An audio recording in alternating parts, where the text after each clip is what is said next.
Police துறை மானிய கோரிக்கை மீதான விவாதத்தின் போது முதல்வர் ஜெயலலிதாவுடன் ஏற்பட்ட மோதலை தொடர்ந்து தேமுதிகவினர் கூண்டோடு வெளியேற்றப்பட்டனர்.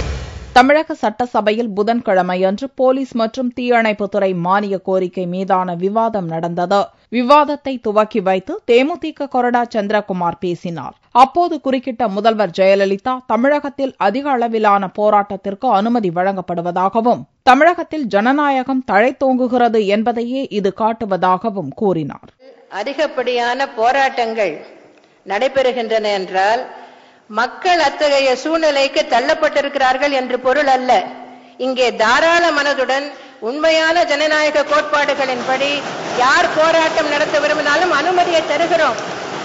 இதுவே மேற்கு வங்காளம், மத்திய பிரதேஷ் போன்ற மாநிலங்களில் அனுமதியே தருவதில்லை. ஆகவே இதில் பெருமைப்பட்டுக் கொள்ள வேண்டிய விஷயங்கள் நிறைய இருக்கின்றன என்பதை மாண்புமிகு உறுப்பினருக்கு சுட்டிக்காட்ட விரும்புகிறேன். இதைத் தொடர்ந்து சட்டம் ஒழுங்கு பிரச்சினை தொடர்பாக சந்திரகுமார் பேசினார். அப்போது இடைமறித்த முதல்வர் ஜெயலலிதா தேமுதிகவினர் மீதான வழக்கு விவரங்களை பட்டியலிட்டார்.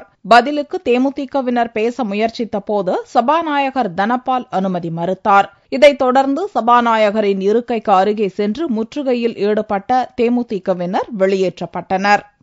இன்றைக்கு தேமுதிக மீது இருந்த பொய் வழக்குகளை பற்றியெல்லாம் நீங்கள் பட்டியலிட்டிருக்கிறீர்களே, தமிழ்நாடு முழுவதும் இங்கே அமைச்சரவையிலே இருப்பவர்கள் முதற்கொண்டு உங்கள் கட்சியினுடைய மாவட்ட செயலாளர்கள், சட்டமன்ற உறுப்பினர்கள், ஒன்றியம் நகரம் செயலாளர்கள் வரைக்கும் ஒவ்வொருவர் மேலும் பாலியல் வன்கொடுமை வழக்கு உள்ளிட்ட கொள்ளை வழக்கு, திருட்டு வழக்கு, மணல் கடத்தல் வழக்கு என்று இத்தனை வழக்குகள் இருக்கிறது.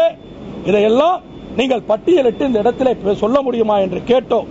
அதே நேரத்திலே மாண்புமிகு முதலமைச்சர் ஒரு சட்டமன்ற உறுப்பினரையும் சட்டமன்றத்துடைய எதிர்க்கட்சி தலைவரையும் பார்த்து உங்களுக்கு தகுதி இல்லை, இந்த சட்டம் ஒழுங்கு பிரச்சனை குறித்து காவல்துறை மானியத்திலே பேசுவதற்கு தகுதி இல்லை என்று சொல்லியிருக்கிறாரே, அப்படி சொல்வதற்கு தமிழக முதலமைச்சருக்கு தகுதி இல்லை என்று சொல்லிவிட்டு இன்றைக்கு நாங்கள் அங்கே உள்ளிருப்பு போராட்டம் நடத்தினோம். அதனுடைய வெளிப்பாடுதான் எங்களை இன்றைக்கு வெளியேற்றி இருக்கிறார்கள். இதைத் தொடர்ந்து மக்கள் பிரச்சினைக்காக போராடும் தங்கள் கட்சியினர் கைது செய்யப்படுவதாக மார்க்சிஸ்ட் கட்சியினர் புகார் தெரிவித்தனர். தொடர்ந்து பேச சபாநாயகர் அனுமதி மறுத்ததாக கூறி மார்க்சிஸ்ட் கட்சியினர் வெளிநடப்பில் ஈடுபட்டனர்.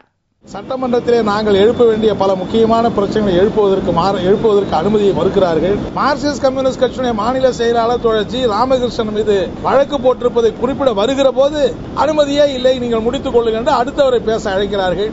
எனவே நிலைமை என்னவென்று சொன்னால், தமிழ்நாட்டில் வெளியிலேயும் சட்டமன்றத்துக்கு வெளியிலேயும் பகிரங்கமாக ஜனநாயக அடிப்படையிலே பேச முடியாத நிலைமை, சட்டமன்றத்துக்கு உள்ளேயும் இப்படி பேச முடியாத நிலைமை என்பது ஏற்படுகிறது என்பது சூழ்நிலையில் தான் இந்த போக்கை நாங்கள் கண்டித்து இன்றைக்கு வெளிநடப்பு செய்திருக்கிறோம் என்பதை தெரிவித்துக் கொள்கிறோம். இதைத் தொடர்ந்து போலீஸ் மானிய கோரிக்கை மீது பேச அனுமதியே தரவில்லை என்று கூறி புதிய தமிழகம் கட்சித் தலைவர் கிருஷ்ணசாமியும் வெளிநடப்பு செய்தார்.